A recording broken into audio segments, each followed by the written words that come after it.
The difference between a good life and a bad life is how well you walk through the fire. Have you ever met someone who never seems to get angry? Not the kind of person who's just good at hiding it, but someone who genuinely doesn't explode, doesn't lose their temper, doesn't even seem to get irritated when everything around them is falling apart? Maybe you've wondered if they're suppressing something, if they're just really good actors, or if there's something fundamentally different about how their mind works. Well, today we're going to dive deep into the psychology of these rare individuals and what Carl Jung discovered about the relationship between anger and psychological maturity. But first, let me ask you something. When was the last time you got really angry? I mean, that burning sensation in your chest, that urge to say something you'd regret later, that feeling like you might explode if you don't release it somehow.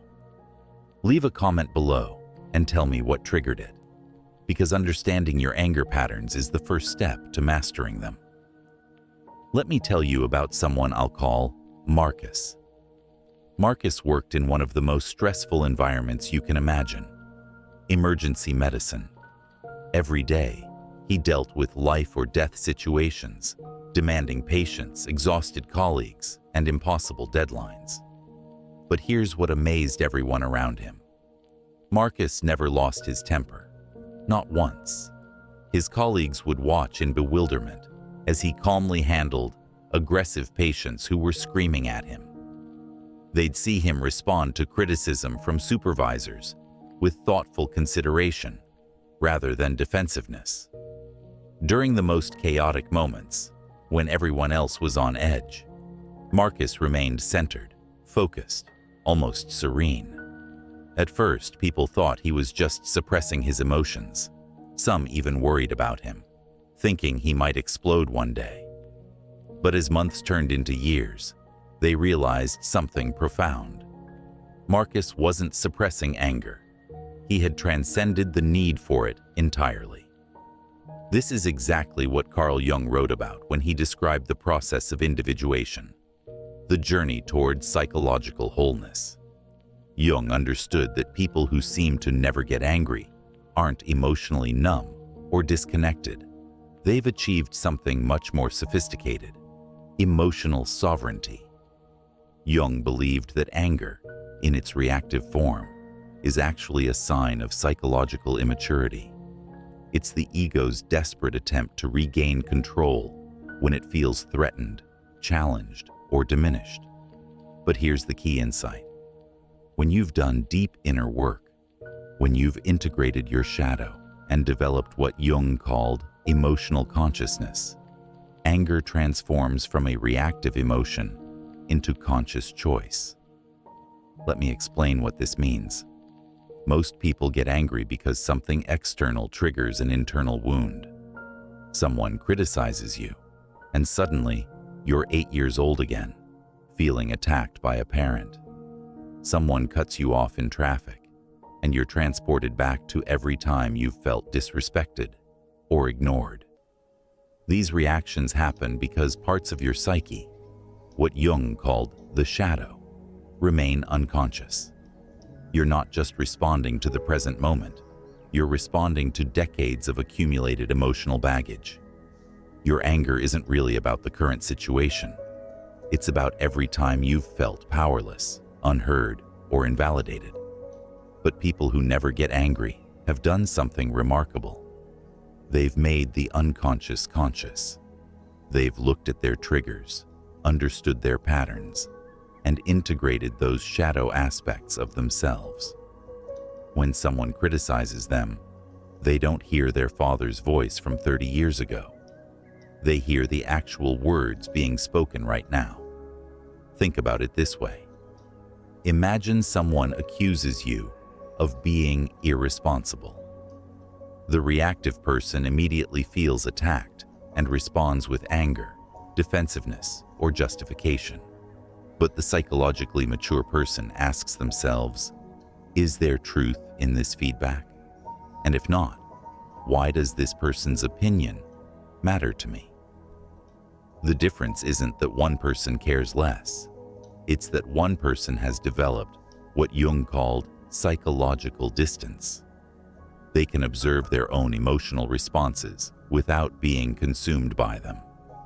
They've learned to separate their identity from external validation or criticism. But there's another crucial element here. Jung wrote extensively about psychic energy, the idea that we have a limited amount of emotional and mental energy each day. Most people waste enormous amounts of this energy on anger, resentment, and reactive emotions. Every time you get angry, you're leaking energy. Every time you replay an argument in your mind, every time you fantasize about what you should have said, every time you hold a grudge, you're bleeding psychic energy that could be used for creation, growth, and genuine connection. People who never get angry have learned to conserve this energy. They've recognized that most situations that trigger anger aren't worth their precious life force. They've developed what I call selective emotional investment. They choose very carefully where to direct their emotional energy. Going back to Marcus, I once asked him about his secret. His answer was profound. I realized that getting angry was like drinking poison and expecting the other person to get sick. It was destroying my peace without changing anything in the external world. He told me about a moment early in his career when a patient's family member screamed at him for 10 minutes, blaming him for things completely outside his control.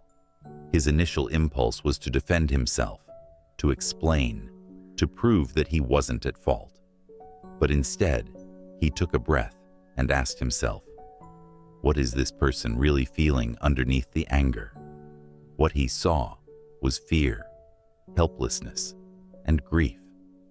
The anger was just the surface emotion. Underneath was a terrified family member who felt powerless, watching a loved one suffer. In that moment, Marcus realized that responding with anger would have been like pouring gasoline on a fire. Instead, he offered compassion. This aligns perfectly with Jung's understanding of human behavior. He wrote, "Everything that irritates us about others can lead us to an understanding of ourselves. When someone is angry at you, they're often projecting their own unresolved pain, fear, or insecurity. The psychologically mature person recognizes this projection and responds to the underlying emotion rather than the surface expression. They don't take the anger personally because they understand it's rarely about them. It's about the other person's internal state." Now, I want to address a common misconception. Some people think that never getting angry means being passive, weak, or allowing others to walk all over you. This couldn't be further from the truth. People who have mastered their anger aren't doormats. They're incredibly powerful. The difference is that their power comes from choice rather than reaction. When they set a boundary, it's firm and clear, but it doesn't come from an emotional explosion.